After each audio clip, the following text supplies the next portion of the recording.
Lecture 10 Materialism in Medicine.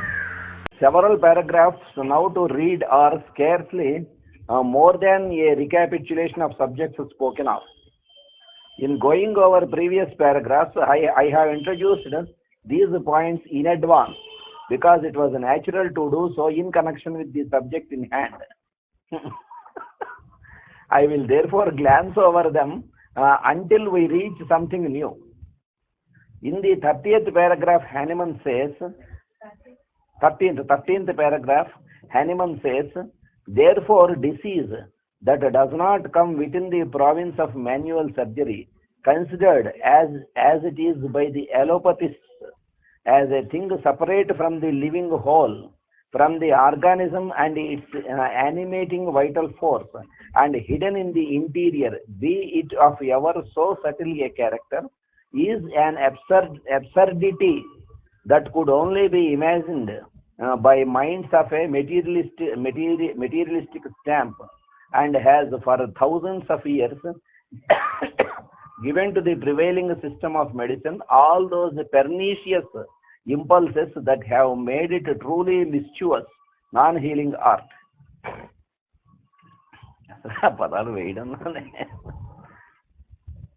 The material notion referred to was that existing in the time of Hahnemann. Materialism is still growing. It seems impossible for the majority of men of the present day to perceive.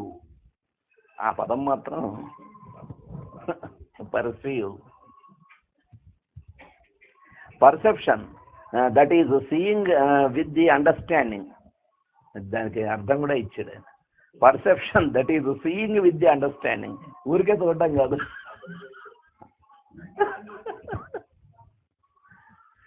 Seems to be entirely lost.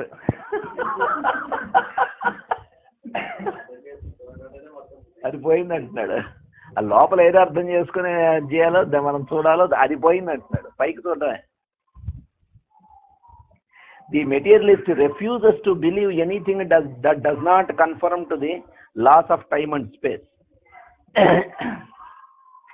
That does not conform to the laws of time and space. It must be measured, it must be weighed, it must occupy space, or he has no idea of it, and will distinctly affirm that without this it is nothing and has no existence.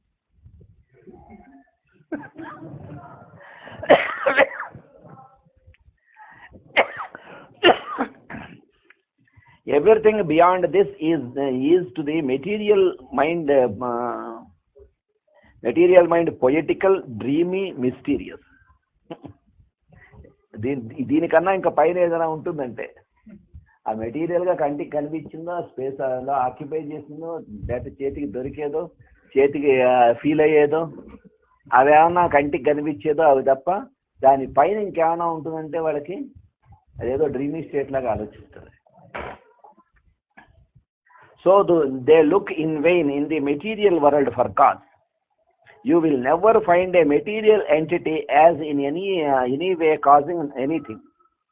It has no causative power, no creative influence, no propelling influence. Materialist భౌతికంగా ఉన్నటువంటి ఏ material అయినా సరే అది ఆ రకమైనటువంటిది maintain అవ్వడానికి వెనకాల ఏదైతే ఉందో, వెనకాల ఫోర్స్, వెనకాల ఉండేటువంటి ప్రజ్ఞ ఏదైతే ఉందో దాంతో తప్ప ఇది సొంతంగా అవన్నీ చేయించగలిగేటువంటిది ఏముంటుందంటున్నాడు. It has no causative power, no creative influence, no propelling influence. Causes or simple substances are in the natural state, in motion, and cause motion in the bodies that they occupy. The natural state for simple substance is that of power, of mobility, of activity. The natural state of matter is rest, quietude, silence. It has no power to move unless acted upon. Master గారు ఇచ్చిన example లాగా ఉంది.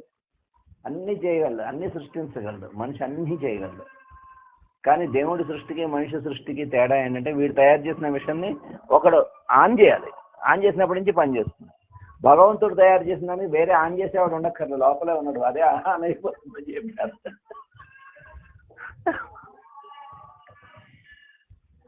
Like the dead man whose tissues are at rest, it has no action of its own, but the simple substance dominates matter and animates it.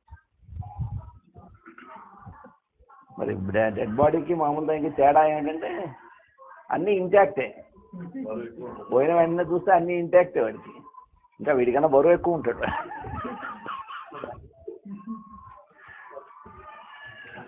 The two worlds, the world of motion, of power, and the world of inertia exist in one. There is a world of life and a world of dead matter. The realm of thought and the realm of matter are the realm of cause and the realm of result. Causes are invisible, results are visible.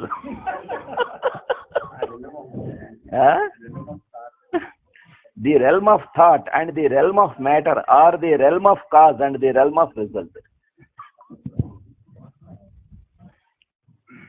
We see the actions of material substance, but the thinking of man has only to reflect to see that these actions that are visible in material form are but result of the cause that exists in the form of simple substance, which is invisible to the natural eye, but visible to the spiritual eye or understanding.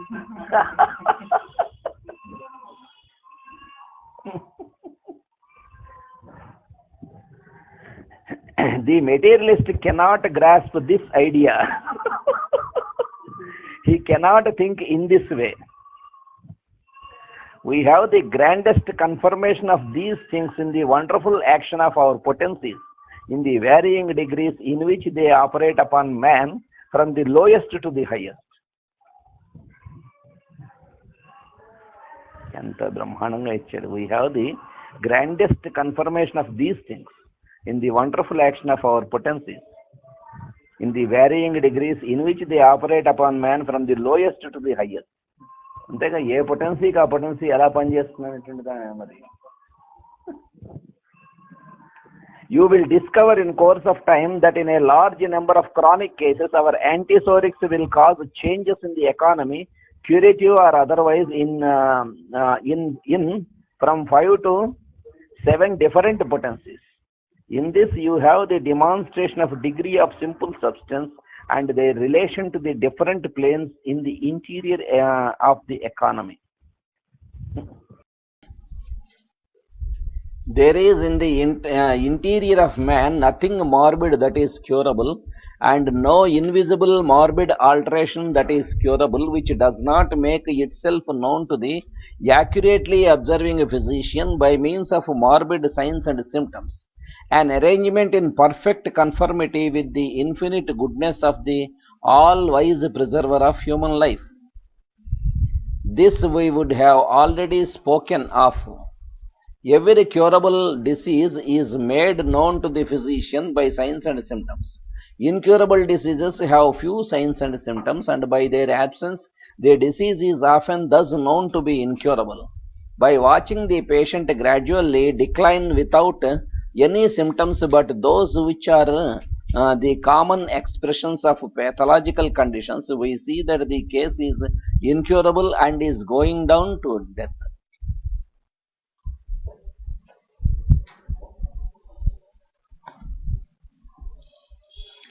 All curable maladies, therefore, have signs and symptoms in order to make themselves known. Their purpose is to shadow forth the disorderly condition of the vital force or interior of man, so that the physician may read it and understand its nature. This imaging forth, when the human race is in a state of ignorance or materialism, is like seeds sown upon stony ground. Seeds sown upon stony ground. రాళ్ల మీద విత్తనాలు పాతే ఏమవుతుంది, అంతే అలా అవుతుంది అంటున్నాడు. There is no man to understand them, to apprehend their meaning. The images of sickness are continually being formed, and only wait for a man intelligent enough to observe them, to understand their meaning, to translate them, and it is possible for men by the doctrines of homeopathy to become wise and intelligent enough to be conversant with these signs. ఎంతకాలం అయితే మానవుడు వాటిని గమనించడం అనేటువంటిది లేకుండా ఉంటాడో, ఎంతకాలం అయితే వాటి నుంచి ఏం తెలుసుకోవాలో అది తెలుసుకోవడం అనేటువంటి చేయలేకుండా ఉంటాడో, వాడికి తట్టకుండా ఉంటుందో అన్నాళ్ళు వెయిట్ చేస్తూ ఉంటుంది. ఏం చేయగలిగిందేం లేదు. ఎందుకు వస్తున్నాయి ఈ సైన్స్ అండ్ సిమ్టమ్స్? ఈ లక్షణాలు ఎందుకు వస్తున్నాయి అంటే, అది ఎంత ఎక్కువగా లక్షణాలు వస్తే క్యూరబుల్ స్టేజ్లో ఆ డిసీజ్ ఉంటే అంత క్లియర్గా అంత బ్రహ్మాండంగా లక్షణాలు వాడికి బయటికి వస్తాయి. ఎంత ఇన్క్యూరబుల్ స్టేట్కి వెళ్తే అంత తక్కువ లక్షణాలు ఇవన్నీ సప్రెస్ అయిపోతాయి. All the symptoms will be suppressed. అంచేత మళ్ళీ హోమియోపతి చదివిన తర్వాత హోమియోపతిక్ డాక్టర్, ఇంటెలిజెంట్ డాక్టర్, వాడు తెలుసుకోవాల్సిందే వీటి గురించి. In this paragraph, we also see Hahnemann's recognition of divine providence.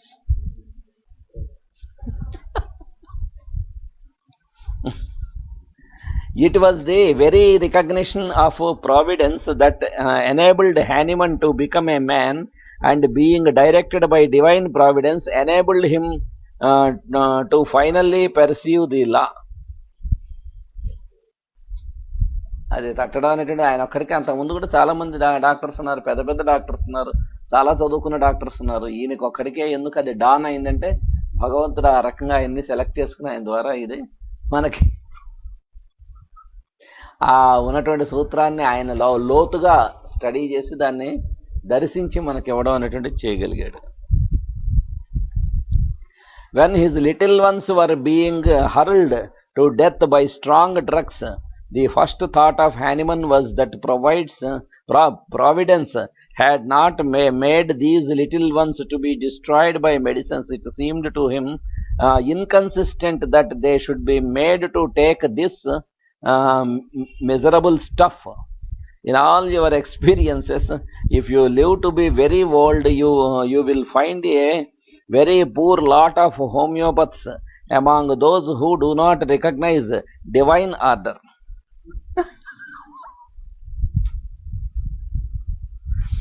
You will find among them false science, experimentation, but never any government of principle, no thought of purpose, order or use. వాళ్ళలో experiment, అది సైన్స్ని అర్థం చేసుకోవడం కానీ, దర్శనం చేయడం కానీ, కరెక్ట్గా ఇవ్వడం కానీ ఏముండదు. ఏదో ఎక్స్పెరిమెంట్, దాని మీద కొట్టుకుపోతూ ఉంటాడు. అలాంటి వాళ్ళే ఎక్కువ హోమియోపత్స్గా ఉంటారు.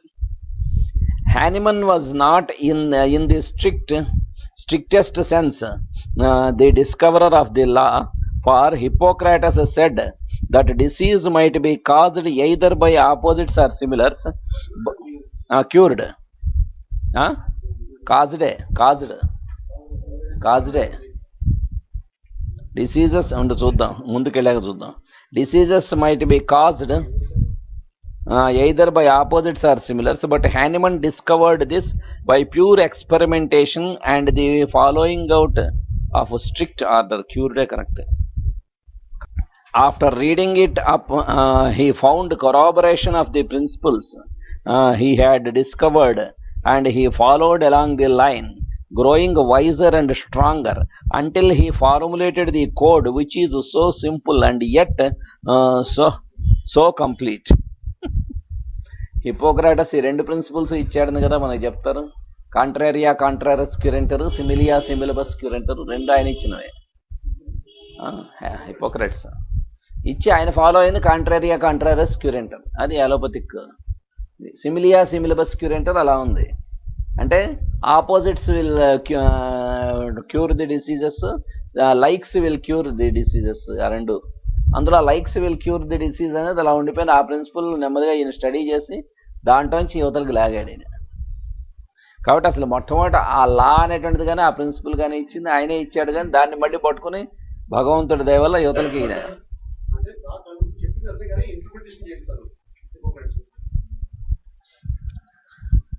until he formulated the code which is so simple and yet so complete.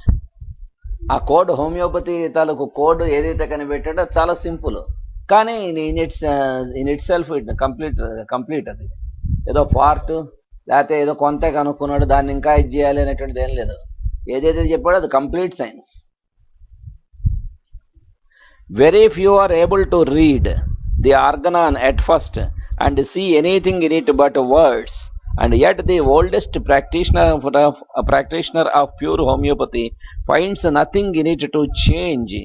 And the older he grows and becomes more active in work, the more he depends upon it and the more consistent it becomes.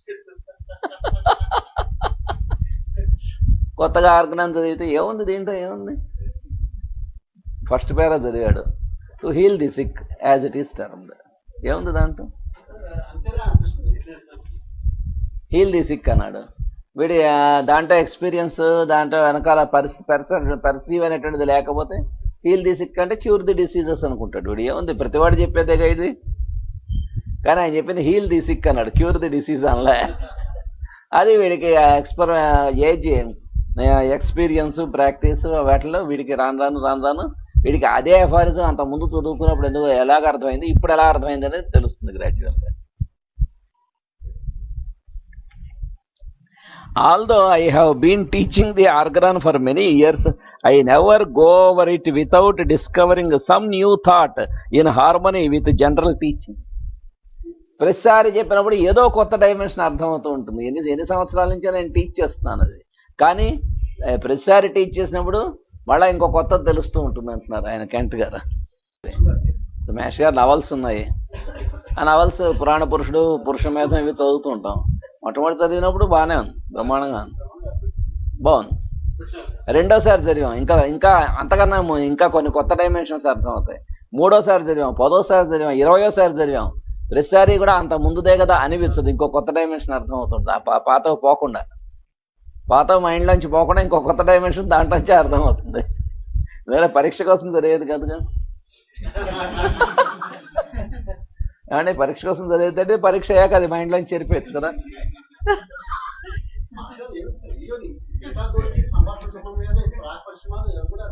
ఏదైనా ఆయన ఏది తీసుకున్నా సరిగ్గా Hahnemann గురించిను వీళ్ళు ఎలా చెప్తారో అదే కనిపిస్తుంది. ఆవిడ ఎవరు, the song of material medica మొత్తం పద్యాల్లో రాసిన టైలర్, ఆవిడ చెప్తుంది, ఎంఎల్ టైలర్. మొట్టమొదట్లో కెంట్ గారిని ఇది చదవమంటేను అంతగా ముందుకు రాలేట, నేను చదువుతాను అలా నెగ్లెక్ట్ చేసింటే ఆవిడే చెప్తుంది. చెప్పి అలా కొంతకాలం అయిన తర్వాత ప్రాక్టీస్ చేస్తుంది, బాగానే ఉంది, మంచి పేరు వచ్చింది. కానీ ఆ సాటిస్ఫాక్షన్ రావటం లేదు. అంటే డ్రగ్ గ్రిప్ కానీ డ్రగ్ తాలూకు ఇది కానీ ఎక్కడ రావటం లేదు. ఆ తర్వాత ఎందుకు ఇంతమంది చెప్తున్నారు కదా కెంట్ మెట్రమెటిక్ అప్పుడు చదివింది ఆవిడ, కెంట్స్ ఫిలాసఫీ చదివేసరికి అంతకుముందు ఆవిడ చదివిన వాటన్నిటికీ కొత్తగా ఆవిడకి అర్థం అవ్వడం మొదలుపెట్టేది. అంతే. అప్పటి నుంచి ఆవిడ ప్రతి సంవత్సరం చదువుతూ ఉంటుండే. ఆవిడ చదువుతుంది, 1 సంవత్సరం మనకి ప్రాక్టీస్లో ఎక్స్పీరియన్స్ వచ్చిన తర్వాత మళ్ళీ చదవమంటుంది. చదివితే ఇంకా కొత్త డైమెన్షన్స్ అర్థమవుతాయి కెంట్ గారు దాంట్లో నుంచి అంటుంది.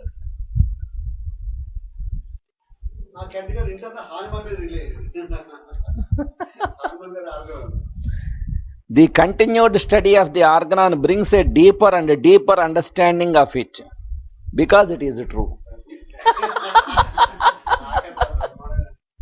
ఎందుకంటే ఇంతకుముందు అన్నీ ఇలా చెప్పాం, ఆ థీరీస్ ఇలా ఉన్నాయి, ఈ థీరీస్ ఇలా ఉన్నాయి, ఈ థీరీస్ అందరూ కలిసి ఈ థీరీస్ ఓకే అన్నారు కాబట్టి ఇదొక థీరీ అని వస్తూ ఉంటాయి. మళ్ళీ 2 ఏళ్ళు 3 ఏళ్ళు 4 ఏళ్ళు అయిన తర్వాత ఈ థీరీ తప్పు, అది థీరీ తీసేయండి, ఫలానా డ్రగ్ ఇలా అందరూ యాక్షన్ వస్తుందన్నారు కాబట్టి ఈ డ్రగ్ ఇలా వాడారు అని కొన్ని లక్షల మంది మీద ఆ డ్రగ్ అయిపోయిన తర్వాత దీని బ్యాడ్ ఎఫెక్ట్స్ ఇలా ఉంటాయి కాబట్టి ఈ డ్రగ్ ఇప్పటి నుంచి వాడద్దు. దీంట్లో అదేం లేదంటున్నాడు. ఎందుకంటే అది ఎప్పుడైనా సరే ప్రకృతిలో ఆయన ఇచ్చినటువంటి ప్రకృతి తాలూకు నేచర్స్ లా ఏదైతే ఉందో దాంట్లోంచి ఇచ్చినవి, అది ఎటర్నల్, శాశ్వతం. ఎవడు కనిపెట్టినా, ఎవడు దర్శనం చేసినా, ఎవడు వాడినా అది ఎప్పుడు అదే సత్యం, అదే రిజల్ట్ వస్తుంది.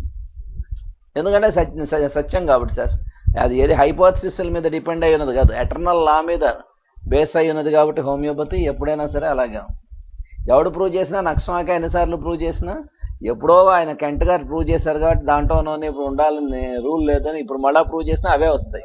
ఎప్పుడో ఆయన కనిపెట్టినప్పుడు, హ్యానిమన్ గారు కనిపెట్టినప్పుడు ప్రూవ్ చేసిన డ్రగ్స్ ఇవన్నీ ఇప్పుడు మోడర్న్ టైమ్స్లో వేరేగా ప్రూవింగ్స్ రావాలి ఇప్పుడు అని ఎవడన్నా సోరిక్ ఫెలో అనుకుంటే వాడి తృప్తి కోసం వాడు అన్నీ మళ్ళీ ప్రూవ్ చేసుకున్నా ఇవే సిమ్టమ్స్ వస్తాయి. కానీ ఇవి కాకుండా ఇంకేదైనా వాడు ఏమైనా గమనిస్తే ఆ ఎక్స్పీరియన్స్లో కూడా గమనించవచ్చు అన్నాడు. ఈయన కంటే చెప్పారు చోట. నీకు ఎగ్జాక్ట్గా ఇండికేట్ అయ్యి కొంతమందిలో వాటిలో క్యూర్ అయినటువంటి వాటిల్లో ప్రూవింగ్స్లో లేనటువంటివి ఏమైనా ఎక్స్ట్రాగా నీ ప్రాక్టీస్ వల్ల వెరిఫై అయ్యి అవి ట్రూ అని కొంతమందిలో అనుకుంటే నువ్వు అది ఆ డ్రగ్ తాలూకు ప్రూవింగ్స్కి నువ్వు యాడ్ చేయొస్తున్నాడు. ఇప్పుడు ఒక రెమెడీ ఉంది, ఆ రెమెడీ ఎలా కొన్ని వీటి మీద మనం వేసాం. ఉదాహరణకి నక్సమాక వేసాం. అంతకుముందు వాడికి పెసరపప్పు తింటే ఎప్పుడు తిన్నా తేడా చేసేది. కానీ మన నక్సమాకతో ట్రీట్మెంట్ అయిన తర్వాత పెసరపప్పు వాడికి బాగా పనిచేస్తున్నా, ఏం చేసినా ఏం అవటం లేదు. అలా కొంతమంది మేము వెరిఫై చేసి చూసాం. అంతకుముందు ప్రొవింగ్స్లో పెసరపప్పు మీద ఇది ఇలాగ పనిచేస్తుంది, క్యూర్ చేస్తుందని లేకపోవచ్చు. నువ్వు ఇది దాంట్లో యాడ్ చేసుకోవచ్చు కొంతమంది మేము వెరిఫై చేశాక. In the 15th paragraph, another thought comes up, which still further shows the unit of government which we have dwelt upon so much in past lectures. Everything that flows from a center must be considered in connection with that center. Man is in healthy state but the result of the normal activities of a unit, and he must be considered as a unit.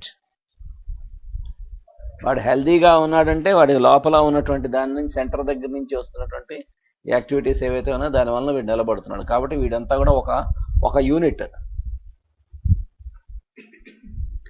In other words, his healthy vital force is the result of action from a center. On the other hand, when man becomes diseased in his disordered or diseased state, he is still a unit and has to be considered collectively. It is not to be considered that his physiological action produces his morbid actions, but that his morbid actions so completely dominate him that he is one morbid state. కాబట్టి వాడికి ఆ ఉన్నటువంటి physiological actions, వాడికి లోపల జరుగుతున్నటువంటి మార్పులు, లేకపోతే చుట్టూ ఉన్నటువంటి పరిసరాలు, వీటి వలన వాడు హెల్త్ పాడైంది ఇవి ఏం కాదు. లోపల వాడికి ఈ స్టేట్ రావడం వలన ఇవన్నీ కూడా దాని రిజల్ట్స్గా ఉంటాయి. This is again illustrated when he is dominated by the action of A drug. When a drug instead of a disease possesses him, then we see a morbid state, but it is still a unit of action. There are three different subjects forming a union of study: the study of man in his natural state, the study of man in his sick state from natural order, and the study of man in his sick state from artificial disorder.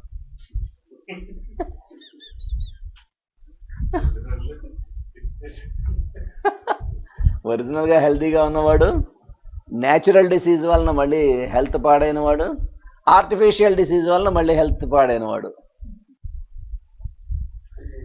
Each remedy must be studied as a unit first, and then those units may be compared. To intermingle comparative materia medica without a full knowledge of units is a mistake. ఒక్కొక్క మెడిసిన్ని ఒక యూనిట్గా మనం, ఒక person ఎలా అయితే ఒక్కొక్క యూనిట్గా మనం అర్థం చేసుకుంటాము. ఇప్పుడు వాడిని ఇద్దరు పర్సన్స్ని చూసినప్పుడు వీడే అని ఎలా మనం ఐడెంటిఫై చేస్తున్నాం? వీడిని జంబులు చేసుకోవటం లేదుగా. అది ఎలా జరుగుతుంది? వాడిని ఒక యూనిట్గా మనం గుర్తుపెట్టుకుంటాం, వీడిని ఒక యూనిట్గా గుర్తుపెట్టుకుంటున్నాం. అది నువ్వు ఎలా అయితే పర్సన్స్లో చేస్తున్నావో అలాగే నువ్వు మెడిసిన్స్లో కూడా అలా చేయగలిగినప్పుడు నీకు ఆ జంబులు అవ్వడం అనేటువంటిది రాదు, కరెక్ట్గా వస్తుంది. అది నీకు ఆ అండర్స్టాండింగ్ రాకుండా డ్రగ్స్ చదువుకుని ఏదో చేస్తున్నానంటే మాత్రం నీకు ఆ గ్రిప్ రాదంటున్నాడు. This I have found out by experience in my earlier teaching. I have taught much comparative materia medica, thinking that a wise course to pursue, but have since abandoned that plan and now study each remedy as a unit, just as I advise the study of each disease as a unit. When one remedy is fully mastered or one disease is fully mastered, then you have ready to compare. Comparative study అనేటువంటిది నువ్వు ఒక దాని మీద నీ grip వచ్చి కంప్లీట్గా నువ్వు దాని గురించి తెలిసినప్పుడు అప్పుడు నువ్వు కంపారిటివ్ స్టడీ చేయగలవు. First of all, think of measles as measles and whooping cough as whooping cough. And when you come to the chronic diseases, ascertain all the things that have been observed in syphilis and all the symptoms that have been observed in psychosis and all those that have been observed in SORA. You are then prepared to enter the study of the materia medica and see the relationship of some remedies to the acute miasms and the relationship of the other remedies to the chronic miasms.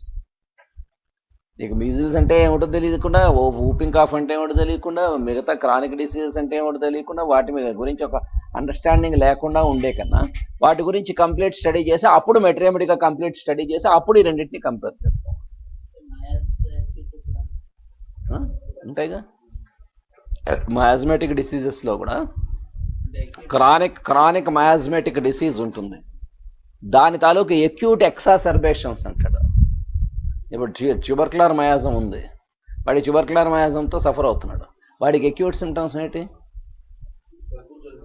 అస్తమానం దగ్గు జలుబు వస్తుంది, దానికి మందిస్తే motions వస్తాయి, దానికి మందిస్తే fever వస్తుంది.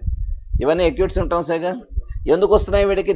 దాన్ని separate డిసీజ్గా మనం ట్రీట్ చేస్తున్నంతకాలం అలా తిరుగుతూనే ఉంటాయి. వాడు తిరుగుతూ ఉంటాడు, ఆ డిసీజ్ తిరుగుతూ ఉంటుంది, మనం తిరుగుతూ ఉంటాం. కానీ దీన్ని ఒక మయాజంగా మనం అండర్స్టాండ్ చేసుకుని, ట్యూబర్క్యులర్ మయాజంగా అర్థం చేసుకుని దాంట్లో వీడి తాలూకు ఆ నేచర్కి సిమిలర్గా ఉండేటువంటి పద్ధతిలో ట్రీట్మెంట్ ఇవ్వాలి.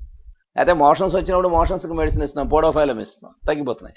మొట్టమొదటిసారి మంచి బ్రహ్మాండంగా ఇంతకుముందు ఎక్కడా కూడా అంత షార్ప్గా తగ్గలే మోషన్స్ ఇంతకుముందు ట్రీట్మెంట్స్లో. పోడోఫైలం ఫస్ట్ టైం ఏంగానే బ్రహ్మాండంగా తగ్గిపోయింది. తర్వాత రోజు ఫీవర్ వచ్చింది. ఆ ఫీవర్కి వాడికి మెడిసిన్స్ చూసుకుని వాడికి బ్యాసిలం 200 ఇస్తాం, టక్కని తగ్గిపోయింది, 1 డేలో తగ్గిపోయింది. ఆ తర్వాత ఇంకేదో తలనొప్పి జలుబు ఇవన్నీ వచ్చాయి, అవి అలాగే తగ్గాయి. మళ్ళీ తర్వాత మోషన్స్ వచ్చాయి. 10 రోజులు 15 రోజులు పోయాక ఈసారి పోడోఫైలం వేస్తే కొంచెం లేటుగా తగ్గాయి. ఫస్ట్ టైం తగ్గినట్టు తగ్గలే. అలాగే ఫీవర్ వస్తే బ్యాసిలం వేసా, లేటుగా తగ్గింది. మళ్ళీ 10 రోజులు పోయాక మళ్ళీ రిపీట్ అయింది. ఈసారి వేస్తే ఇంకా లేటుగా తగ్గుతుంది. ఆ తర్వాత ఇక పని చేయదు. క్రానిక్ ఉంది లోపల, మనం తెలుసుకోలేకపోయాం. వాడికి ఉన్నది ట్యూబర్క్యులర్ మయాజం. ఓదానికి మందిస్తే ఇంకోటి, ఓదానికి మందిస్తే ఇంకోటి, ఇలా తిరుగుతున్నాయి. అది వాడికి ఉందని మనం గ్రహించలేకపోయాం. ఈ వచ్చిన ఎక్యూట్ ప్రద్దాన్ని ట్రీట్ చేసుకుంటూ కూర్చున్నాం, ఎందుకంటే మనకు ఆ ఎక్స్పీరియన్స్ లేదు కాబట్టి. మనకు ఎక్స్పీరియన్స్ వచ్చే కొద్ది ఏముంది, ఫస్ట్ సైట్లోనే ఫస్ట్ వాడి తాలూకు కేసు రికార్డులోనే మనకు అర్థమైపోతుంది వీళ్ళు ఈ నేచర్ ఉందని. అంచేత వాడికి ఒక ఎక్యూట్ తగ్గి గ్యాప్ ఇవ్వగానే దాని తాలూకు రెమెడీ చేసుకుంటాం.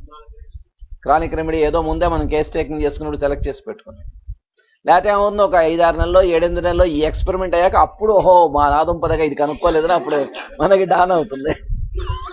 ఇన్నాళ్ళ నుంచి వీళ్ళు ఇది ఉందని మనం తెలుసుకోలేకపోయామని అప్పుడు డాన్ అవుతుంది. ఈలోపు సఫర్ అవుతూ ఉంటాయి. పోడోఫైలం మొదట పనిచేసిన ఇప్పుడు ఎందుకు పని చేయలేదు? బ్యాసిలం అప్పుడు పనిచేసిన ఇప్పుడు ఎందుకు పని చేయలేదు?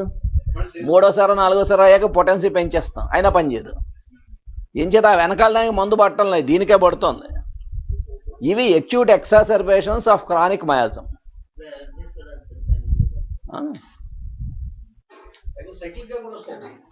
సైక్లికల్ రిపిటేషన్ అనేది టిపికల్ కీనోట్ ట్యూబర్క్యులర్ మయాజం తర్వాత. You will see particularly the image of measles in some remedies, the image of whooping cough in others, and the image of SORA, syphilis and psychosis in others.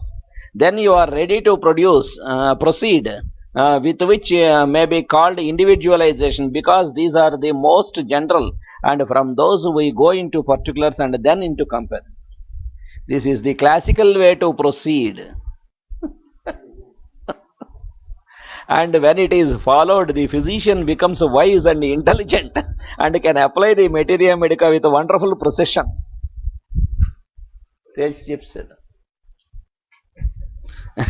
Such was Hahnemann's method.